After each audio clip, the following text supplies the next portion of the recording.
जय गुरु जी, शुक्राना गुरु जी, अनंतम अनंतम शुक्राना गुरु जी।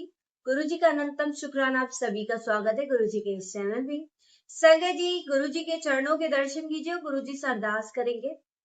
सब मिलकर आंखें बंद कर गुरु जी के चरणों में अपनी अपनी अरदास लगाएंगे।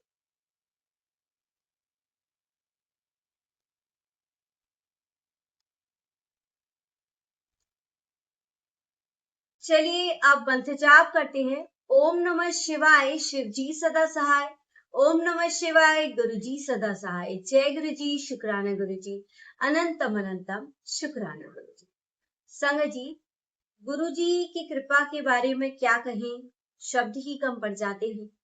बट जब हम गुरु जी की ऐसे सत्संग सुनते हैं ना, तो हर पल उन्हें याद करने का मन करता है। यूं तो हम हर पल उन्हें याद करते हैं, बट फिर भी सत्संग करके तो स्पेशली हम उनका ही ध्यान कर रहे हैं। जिस टाइम आप सुन रहे होते हैं, गुरु जी आपके पास खड़े होते हैं, गुरु जी के दर्शन करते हुए सत्संग को सुने, तो आपका जो ध्यान है वो गुरु जी पर होना चाहिए। अगर आप वीडियो को देख रहे हैं तो गुरु जी को ध्यान से देखते हुए सत्संग को सुने। संगत जी, हमारे मन में कई बार एक क्वेश्चन आता है, जैसे गुरु जी का समाधि दिवस आ रहा है और आपने बहुत अच्छा आंसर किया कि गुरु जी का समाधि दिवस, आप सभी ने उसका जवाब बिल्कुल ठीक दिया। और इससे यही पता चलता है कि हाँ, आप बिल्कुल मन से गुरु जी से जुड़े हुए हैं।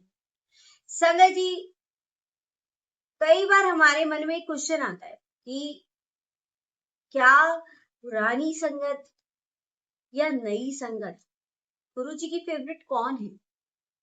यानी पुरानी ज्यादा खास है या फिर आप या हम, जो गुरु जी के जाने के बाद उनकी संगत है। तो संगत जी, इसी प्रश्न का उत्तर आज के सत्संग में अंकल देने वाले हैं, जिनका सत्संग आज मैं आपके साथ शेयर करूंगा। तो चलिए सुनते हैं बिना वक्त को गवाए हुए आज का ये सत्संग, जो कि अंत तक आप जरूर सुनिएगा। उसमें गुरु जी के बहुत सारे मैसेज है, जो आप उसको समझिए कि क्या गुरु जी आज आपको मैसेज देने वाले। तो जय गुरु जी, शुक्राना गुरु जी, अनंतम अनंतम शुक्राना गुरु जी। संगत जी, अंकल कहते हैं कि कई संगत है जो ये सोचती है कि हम पुरानी संगत हैं, हम नई संगत हैं। असल में अंकल कहते हैं कि हम खुद भी नहीं हमें पता कि गुरु जी के साथ हमारा जो रिश्ता है वो कितने साल पुराना है। वो 2 साल, 5 साल या फिर 100 साल पुराना है, हमें नहीं पता। ये बात काफी पुरानी है। हम लोग रात को छोटे मंदिर में बैठे हुए थे, मुश्किल से 10-12 लोग थे। सुल्तान जी भी वहां बैठे हुए थे। रात के लगभग 11:30 बजे का समय था। धीरे धीरे सारी संगत जा चुकी थी। गुरुजी आशीर्वाद दे रहे थे सबको। आखिर में कुछ लोग बचे थे। तभी गुरुजी ने कहा कि मुझसे बोला कि तुझे जो चाहिए वो मांग ले। मैं सोच में पड़ गया कि गुरुजी से क्या मांगू। जो भी देना होगा गुरुजी अपने आप ही दे देंगे। मैंने कहा गुरुजी मुझे कुछ नहीं चाहिए। थोड़ी देर बाद फिर गुरुजी बोले, वर्मा जो मांगना है मांग ले। मैंने फिर कहा गुरुजी मुझे कुछ नहीं चाहिए।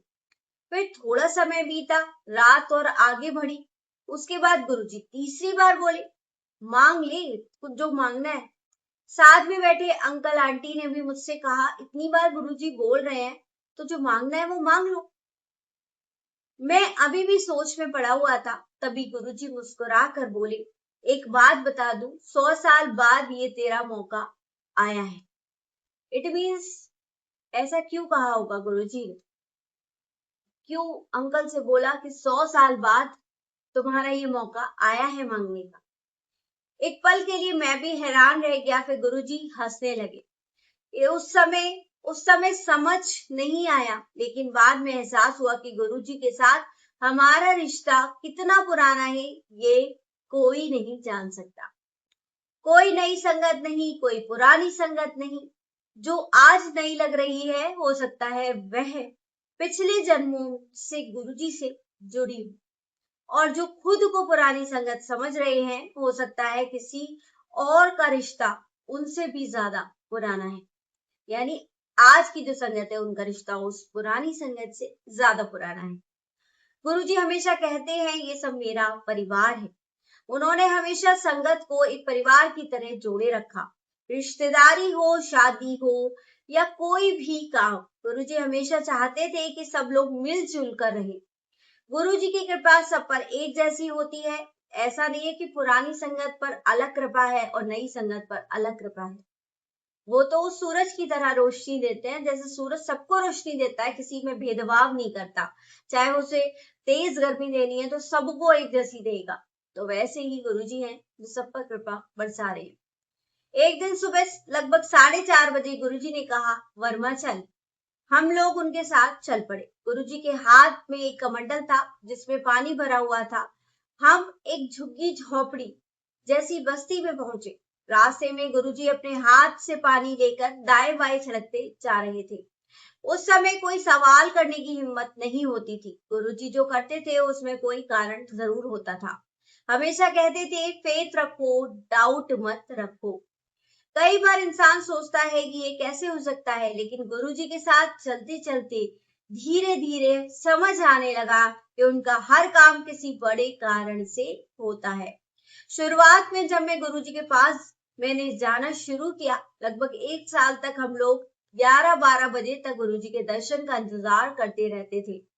आंटी के पास गुरुजी के चोले की सेवा थी, उनको हम लेकर आते थे अपने साथ। तो हम भी वहीं पर उनका इंतजार करते थे, वहीं पर बैठे रहते थे। एक दिन गुरुजी ने कहा, इधर बैठ जाओ। जैसे ही मैं गुरुजी के पास बैठा, मेरी पूरी बॉडी कांपने लगी, दांत तक कटकटाने लगे। लगभग 4-5 मिनट तक ऐसी ही हालत रही। फिर गुरुजी बोले, तेरी गुरुनाल एंट्री हो गई। उस समय समझ नहीं आया कि क्या हुआ, लेकिन अंदर से सब कुछ बदल चुका था।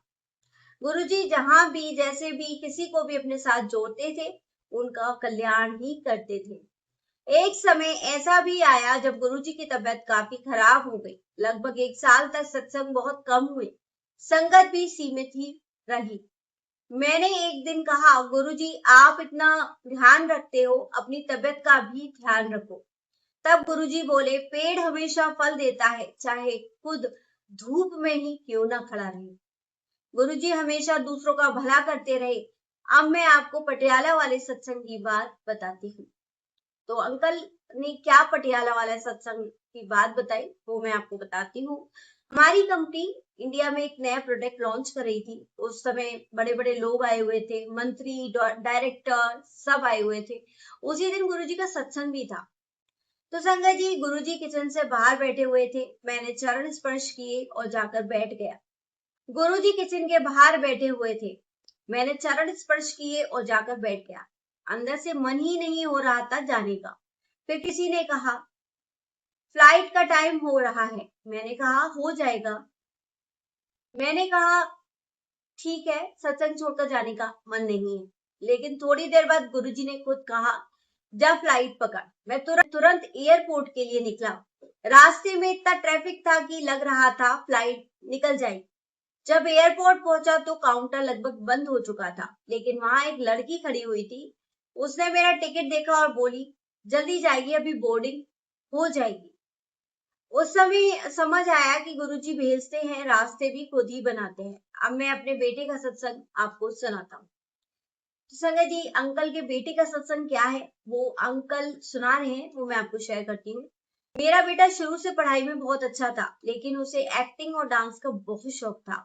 मुझे यह बिल्कुल पसंद नहीं था। एक दिन गुरुजी ने उसे एक बड़ा म्यूजिक सिस्टम गिफ्ट कर दिया और कहा, इस पर डांस किया कर। उस समय हमें समझ नहीं आया कि गुरुजी ऐसा क्यों कर रहे हैं। बाद में उसने इंजीनियरिंग की, फिर एक्टिंग सीखी, डिप्लोमा भी किया और धीरे धीरे फिल्मों में काम करना भी शुरू कर दिया। आज उसकी 15 से ज्यादा फिल्म आ चुकी हैं, बड़े बड़े एक्टर्स के साथ काम कर चुका है, 200 से ज्यादा विज्ञापन कर चुका है। तब समझ आया गुरुजी इंसान का भविष्य बहुत पहले ही देख लेते हैं। गुरुजी हमेशा कहते थे, हर बच्चा मेरे लिए बराबर है, कोई छोटा नहीं, कोई बड़ा नहीं, कोई नया नहीं, कोई पुराना नहीं। एक बार मेरे पिताजी हॉस्पिटल में एडमिट थे। रात को गुरुजी ने छोटे छोटे स्वरूप संगत में बांटे। एक स्वरूप मेरे पिताजी को भी दिया। सुबह डॉक्टर का फोन आया, उनकी हालत अचानक बेहतर हो गई है। डॉक्टर को हैरान था कि इतनी जल्दी रिकवरी कैसे हो गई। डॉक्टर ने कहा मेडिकल हिस्ट्री में ऐसा होना तो नामुमकिन है, लेकिन गुरुजी के लिए कुछ भी नामुमकिन नहीं था। फिर बाद में ब्लड रिपोर्ट्स भी बदल गई। जहां हालत बहुत खराब थी वहां धीरे धीरे सब नॉर्मल होने लगा। तो ऐसे ही अनगिनत अनुभव जिसको शब्दों में समझना बहुत मुश्किल है। गुरुजी हमेशा हमारे अंग संग रहते हैं। ना वो पहले दूर थे और ना आज, ना कभी होंगे। बस विश्वास और प्रेम बना रहना चाहिए। गुरुजी नए पुराने में फर्क नहीं करते संगत जी। हर बच्चा उन्हें उतना ही प्यारा है। कोई ऐसा नहीं है कि प्रिय है, मतलब सारे ही बच्चे उनको बहुत प्यारे हैं। कई बार लोग सोचते हैं कि जो पुराने समय से जुड़े हैं गुरुजी उनसे ज्यादा प्यार करते हैं, लेकिन ऐसा बिल्कुल नहीं है संगत जी। गुरुजी के लिए हर बच्चा बराबर है, जो आज जुड़ा, जो कल जुड़ा, मतलब हर बच्चा, क्योंकि उनसे उनका रिश्ता जन्मों जन्मों का है। इसलिए कभी ये मत सोचो कि हम नई संगत है, पुरानी संगत है। बस इतना सोचो कि गुरुजी ने हमें अपने चरणों से जोड़ लिया। यही सबसे बड़ी कृपा है, यही सबसे बड़ी कृपा है। तो जय गुरु जी, शुक्राना गुरु जी, अनंतम अनंतम शुक्राना गुरु जी। संगत जी, ये जो सत्संग था वो अंकल ने हमें शेयर किया और बहुत ही अद्भुत सत्संग, जिसे पढ़कर बहुत ही ब्लेस्ड फील हुआ। और गुरुजी की कृपा हम सभी को ऐसे ही मिलती रहे, यही हमेशा मैं चाहती हूँ कि पूरे संगत परिवार को ऐसे ही गुरुजी की कृपा मिले। इस सत्संग में हमने बहुत कुछ सीखा कि कैसे गुरुजी ने अपनी संगत का ध्यान रखते हैं, कैसे उनको पल पर रक्षा करते हैं, कैसे बच्चों को आशीर्वाद देते हैं और कैसे उनकी फैमिली का प्रोटेक्शन भी करते हैं। तो अगर कहते हैं ना कि एक मेंबर भी आ जाए तो पूरी फैमिली का प्रोटेक्शन हो जाता है, तो ये बात सच है। कभी कभी हम गुरुजी का ऑरा ही ऐसा होता है कि हम उनको सीधे नहीं देख सकते, ये बात सच है। कभी कभी लगता है गुरुजी कि कभी आप आंखों से आंखें मिला ही नहीं सकते। अगर आप मिलाओगे तो आपको कुछ एहसास होगा, वो आप करके देखिएगा, तब मुझे आप शेयर कीजिएगा कि क्या एहसास होता है आपको अगर आप उनसे बिल्कुल आई कांटेक्ट करते हो तो। और जब गुरुजी फिजिकल फॉर्म में थे तो उनके पास बैठना भी बहुत मुश्किल होता था। ऐसे भी कई सत्संग है संगत जी जिसमें गुरुजी के सामने बैठना बहुत मुश्किल था, बहुत मुश्किल। कई लोग ही प्रश्न करते थे कि हम पीछे बैठे हैं, हम आगे बैठे हैं। तो पीछे बैठे हैं तो कम कृपा और आगे बैठे हैं तो ज्यादा ध्यान रहेगा गुरुजी का, तो ज्यादा कृपा। बट गुरुजी ने ये साबित किया कि जो पीछे बैठते हैं उन पर ही उनकी सबसे ज्यादा नजर होती है, उनको ही वो सबसे पहले ब्लेस करते हैं। संगत जी, उनके लिए कोई छोटा बड़ा नहीं है, कर्मों का घेरा है। आज जिसके कर्म सुधर गए तो उसको चीजें पहले मिल जाती हैं, जिसके कर्म बहुत माड़े हैं, टाइम लग रहा है सुधरने में, तो उसको बाद में मिलेंगे। अगर गुरुजी ने आपके सिर पर अपना हाथ रख दिया है तो फिर होगा ही होगा आपका काम।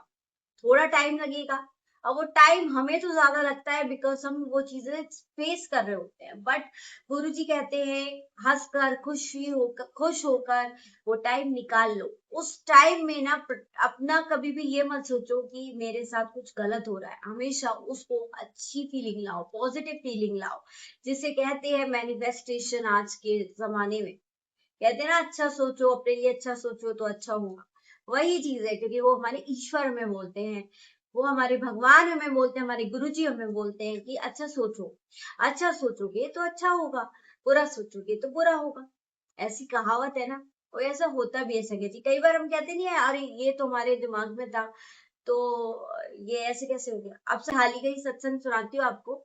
अभी कुछ दिन पहले मेरे ब्रदर इन लॉ किसी काम से गुरुजी ने ही उनको एक यात्रा ब्लेस की थी, तो वो वहां से लौट रहे थे। बट घर पर कोई नहीं था, मेरे फादर इन लॉ एंड मेरी मदर इन लॉ थी। तो एकदम से मैं मतलब किचन में ही थी और मेरे को एकदम से थॉट आया कि अभी घर पर कोई नहीं है और मेरे फादर इन लॉ वर्किंग है और उनकी पहले बाईपास सर्जरी भी हो चुकी है। उसका भी एक अपना सत्संग है जो मैं शेयर कर चुकी हूँ पहले भी। अगर आप कहेंगे तो मैं फिर से शेयर करूंगी, जैसे भी गुरुजी की इच्छा होगी। तो संगत जी, बस ऐसे ही थॉट आया, ये अभी तक मैंने सत्संग शेयर नहीं किया, ऐसे ही थॉट वो आया या फिर गुरुजी कह रहे थे, वो मैं समझ नहीं पाई। तो गुरुजी ने बस यही बताया कि अगर कुछ, मतलब मैं गुरुजी से ही बात कर रही थी कि अगर कुछ किसी की तबीयत खराब हो जाए तो अभी कोई है भी नहीं, ये इस तरीके का थॉट आया, तो फिर कैसे होगा। अब संगत जी, आप सोच सकते हैं कि बस मैं ये सोच रही हूँ, वहां मेरे फादर इन लॉ की तबीयत वाकई में खराब हो गई। उनको कहीं कुछ छोटा सा उनका एक्सीडेंट हो गया था, उनकी शायद फिंगर में लग गई, और उसकी वजह से, क्योंकि उनको डायबिटीज भी है, तो उसकी वजह से उनका ब्लड प्रेशर इतना हाई हो गया कि लगा कि अटैक आ गया है, मतलब हल्का सा माइनर सा अटैक आया है। अब उस टाइम तो समझ ही नहीं आया क्या हुआ है क्या नहीं, बस वो फेंट हो गए, और वहां पर जिस शॉप पर गए थे वो कुछ सामान लेने, वहीं पर वो बेहोश हो गए। अब किसी को घर पर पता नहीं, और संगत जी, बस कहते हैं ना कि कोई नहीं होता आपका, आपके गुरु और आपकी माँ यही काम आते हैं, क्योंकि मेरी मदर इन लॉ माँ की बहुत बड़ी भक्त है। तो बस गुरुजी तो है ही अब उनके साथ, तो इनका ही प्रोटेक्शन है, हमेशा रहता है उस शक्ति का, वो किसी भी रूप में आप माने, प्रोटेक्शन तो एक ही शक्ति कर रही है ना। तो बस वो वहां पर फेंट रहे, और जैसे भी उस शॉपकीपर ने जैसे भी किया होगा, और फिर उनको थोड़ा कूलर वगैरह में बिठाया, और उन्होंने हमें भी नहीं बताया ये चीज कि बाद में भी नहीं बताई हमें, एक दो दिन बाद पता चली ये बात कि अब इस तरीके की चीज हो गई उनके साथ। फिर वो बैठे, उनको लगा कि ठीक है, मैं, उनको वॉमिटिंग भी हो गई वहीं पर, और फिर उनको लगा ठीक हूं मैं अब, तो वो फिर आ गए घर खुद से। इतनी स्ट्रेंथ कौन दे रहा है, समझ सकते हैं ऐसी कौन सी शक्ति है जो उनका प्रोटेक्शन उनके साथ है, उनका, उनको प्रोटेक्ट कर रही है। कि नहीं तो अच्छे खासों की भी हालत खराब हो जाती है फेंट होने के बाद, और उसके बाद वो घर आए, घर आने के बाद भी उनको वॉमिटिंग हुई, उसके बाद वो सो गए। उसके बाद नेक्स्ट डे वो नॉर्मल होके ऑफिस भी चले गए, सब कुछ हुआ, बट फिर भी वीकनेस तो बहुत ज्यादा हो ही गई थी, क्योंकि ये सब हुआ था, उन्हें पता भी नहीं था कि क्या हुआ है क्या नहीं। फिर उनका, बाकी जब भैया आ गए वापस लौट के, तो उन्होंने सारा चेकअप कराया, और उसमें ईसीजी में आया कि उनको हल्का सा अटैक हुआ है। अब बहुत चिंता वाली बात फिर हमें भी पता चली, बट कहते हैं ना कि फिर मुझे एकदम से याद आई, उस दिन मैं ऐसी ही बात कर रही थी गुरुजी से, और गुरुजी का यही आंसर है कि देखो, उसी टाइम हुआ जब वो नहीं थे घर पे कोई, बट उनकी रक्षा या किसी की भी रक्षा कौन कर रहा है, हमारे गुरुजी, हमारी माँ कर रहे हैं।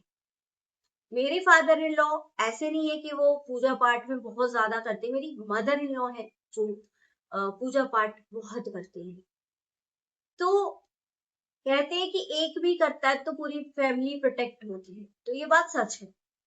प्रोटेक्शन तो पूरी फैमिली पर है ना, कि आप खुद कर रहे हो या नहीं, बट करते हो तो बहुत अच्छी बात है, बट आप भी अगर घर की लेडीज भी करे तो वो भी पूरा घर प्रोटेक्ट होता है उस चीज से। तो इसीलिए मैं कवच पाठ की भी कहती हूँ, क्योंकि जो भी कुछ सिखाया है वो उन्हीं ने मुझे सिखाया है, माँ का कवच पाठ करना, ये सब चीजें उनसे ही सीखी है। तो संगत जी, सीखना सिखाना वो तभी होता है जब आपके भाव हो। कहते तो हम बहुत कुछ है, करने की भी बहुत कुछ सोचते हैं, तब वो भाव पैदा हो, जब भगवान खुद चाहते हैं कि आपके अंदर वो चीजें पैदा हो, तभी आप वो कर सकते हो। तो संगत जी, उनका जवाब यही था कि कोई और नहीं, वो मैं हूँ, हम ही रक्षा कर रहे हैं, तो कोई काम नहीं आना, वही आनी है। फिर उनके बाकी टेस्ट हुए, और संगत जी, उनको कोई भी प्रॉब्लम नहीं थी, बस उनका बीपी एकदम से बढ़ गया था, उसी वजह से हो गए थे, और बाकी उनको कोई प्रॉब्लम नहीं है। बल्कि हमें बहुत डर लग रहा था कि कोई प्रॉब्लम ना निकले, क्योंकि उस टाइम, अब तो साल ही हो गए, मतलब 2-3 साल हो गए, तब उनका बाईपास सर्जरी भी हुई थी, ब्लॉकेज निकली थी, तो वो गुरुजी ने यही बुलाकर, हमारे पास बुला के बहुत अच्छे से उनका ऑपरेशन कराया, और बहुत सेफली उनका ऑपरेशन हुआ। तब से लेके इतनी चीजें स्मूथली उनकी लाइफ में चल रही है। वो इतना परहेज भी नहीं करते, बाकी चीजें भी नॉर्मल ही रहती है उनके लिए। आ, इतना उन्हें जीवन से मोह भी नहीं है, कि मतलब मुझे कुछ हो जाएगा तो क्या, मतलब ये चीजें है ही नहीं। जाना सबको है, प्रैक्टिकल है वो बहुत। बट सबसे बड़ी बात, पूजा पाठ तो नहीं करते हो, बट एक बात जो इम्पोर्टेंट, वो जो करते हैं वो कोई नहीं कर सकता। हेल्प, सबकी हेल्प करते हैं, सबकी मदद करना पूजा पाठ करने से भी ज्यादा है। कभी हमारे यहाँ कोई भी किसी की भी डेथ हो जाए तो पहले जाना, उनकी पूरा करवाना, सारी चीजें अरेंज करवाना, ये सब चीजें करते हैं वो, जो बहुत बड़ी सेवा है, जिसमें उनके रिलेटिव्स मैंने देखा है वो भी पीछे हट जाते हैं ऐसी चीजों में। तो आप क्या कर सकते हो, आप क्या नहीं कर सकते, आप पूजा कर रहे हो या नहीं कर रहे हो, आप क्या सेवा कर रहे हो, दूसरों की मदद करना, चाहे वो फाइनेंशियली हो चाहे कैसे हो, किस तरीके से भी कर सकते हो, वो करते हैं। तो ये चीज उनमें बहुत अच्छी है, उसके लिए अनंतम शुक्राना गुरुजी महाराज और माता रानी आपका भी।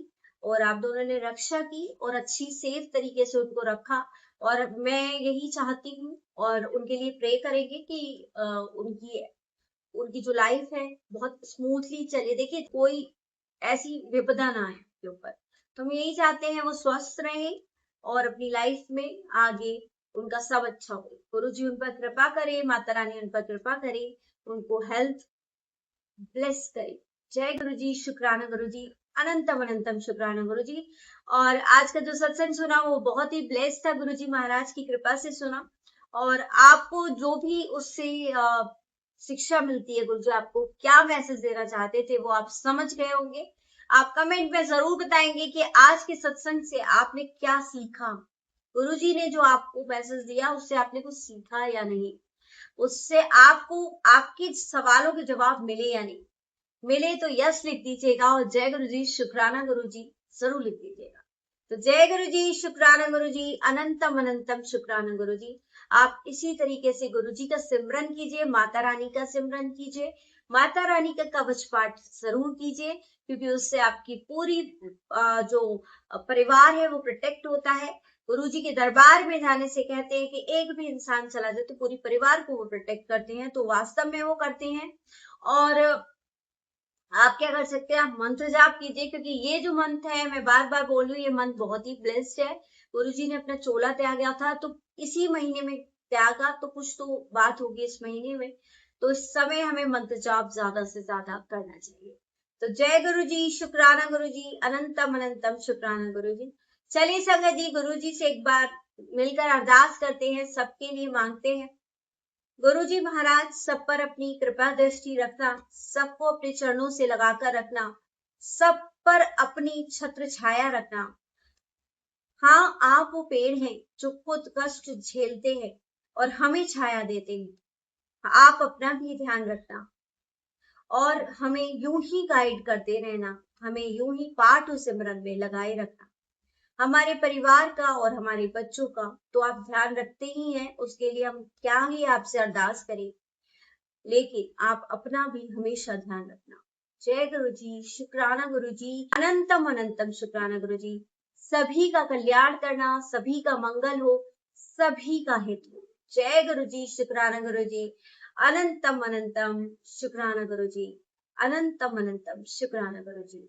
ओम नमः शिवाय, शिव जी सदा सहाय। ओम नमः शिवाय, गुरु जी सदा सहाय। जय गुरु जी, शुक्राना गुरु जी, अनंतम अनंतम शुक्राना गुरु जी।